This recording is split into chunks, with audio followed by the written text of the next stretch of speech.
이번에는 우리 참 여러분들이 좋아하시는 코너죠. 라떼는 말이야 가보겠습니다. 그리운 기억들을 추억합니다. 라떼는 말이야. 오늘은 금지된 것들 얘기해 볼까요?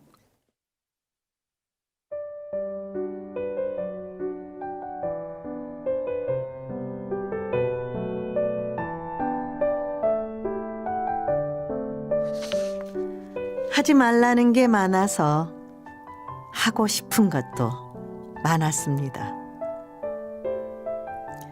하지만 그때마다 어머니는 잔소리를 해댔고 가끔은 등짝을 내리치는 일도 있었는데요. 등짝을 맞으면서도 왜 안 되는지 궁금한 일들이 참 많았는데 일단 다리를 떨어도 안 됐습니다. 복이 달아난다고 많이들 혼났죠. 다리를 떨지 말라는 꾸중을 듣고 방문을 나서다 보면 어머니는 또 한 번 소리를 지셨습니다. 이번엔 문지방을 밟았기 때문이에요. 방문과 마루 사이엔 문턱이 있었고 그걸 문지방이라 불렀습니다. 몇 번이나 문지방에 걸려 넘어진 적이 있는 우리는 아예 그걸 밟고 올라서는 일이 종종 있었는데 그때마다 어머니는 진저리를 치곤 하셨습니다. 안방이나 부엌, 대문도 마찬가지였습니다. 문지방은 밟아서도 안 되고 올라서서도 안 되는 곳이었습니다.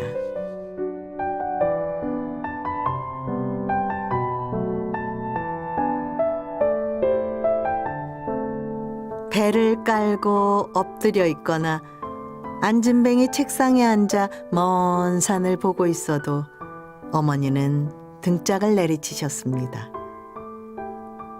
아프기보다는 놀라움이 컸죠. 이번에는 턱을 괸 것이 문제였습니다. 턱 깨지 마라, 턱 깨지 마라. 그것도 우리가 귀 따갑게 들었던 말이었습니다. 붉은색으로 이름을 써도 안 됐고 밥을 먹으면서 말을 해도 안 됐습니다. 장롱을 열어놔도 안 됐고 누워있는 사람을 건너가도 안 됐습니다. 또 밥그릇에 밥알을 남겨도 안 됐었죠.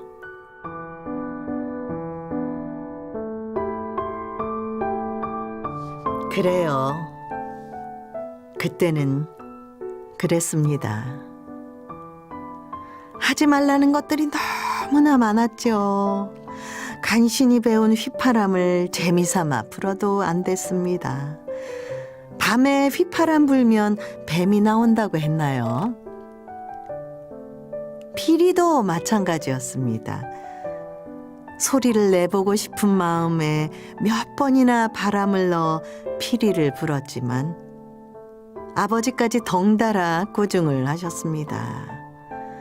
결국 새로 산 피리는 만지작거리다가 그만 서랍 안에 밀어둬야 했어요.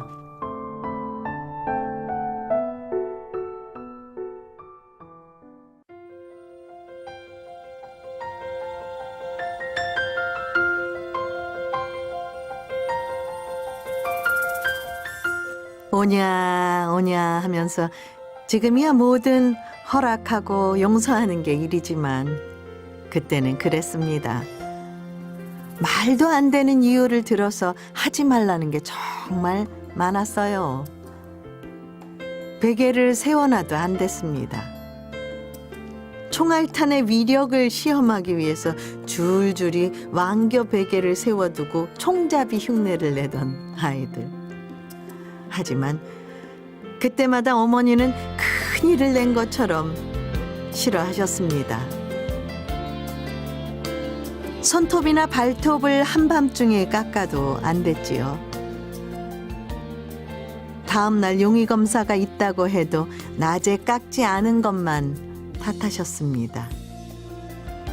따각따각 손톱깎이 소리가 밤중에 들리는 걸 무엇보다 싫어하셨잖아요.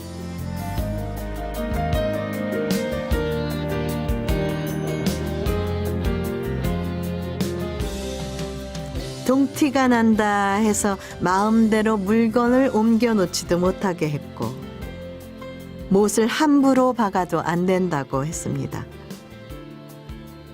집안에 우한이나 불행이 닥치면 옮겨둔 가구를 제자리에 가져다 놓거나 새로 박은 못을 빼내는 걸로 우한이 가시길 기대하곤 했었죠.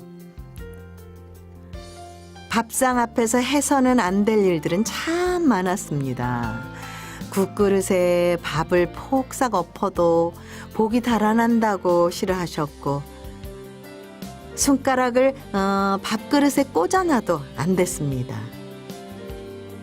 왼손잡이, 바른손잡이에 상관없이 국그릇은 항상 오른쪽에 놓아야 했고 밥상 모서리에 앉아도 안 된다고 하셨지요.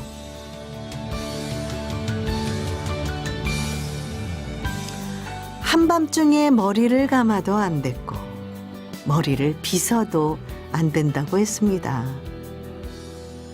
또 잠자는 사람을 사진 찍어도 안 된다고 했지요.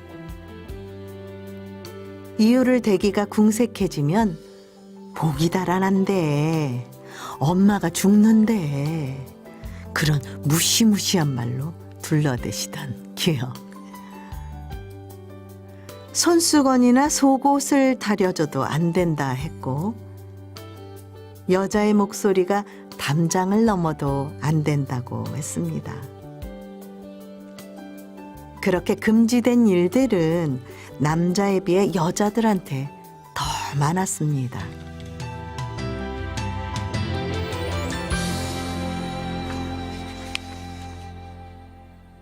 아침 대바람부터 여자가 남의 집에 찾아가는 것도 안 된다 했지요. 특히 새해 인사를 다니는 건 꿈도 꿀 수 없는 일이었습니다.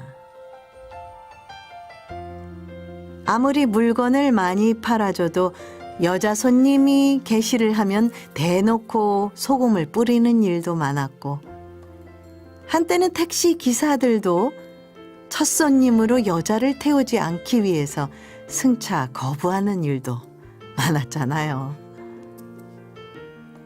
하지 말라는 게 많아 하고 싶은 건 덩달아 많았던 기억.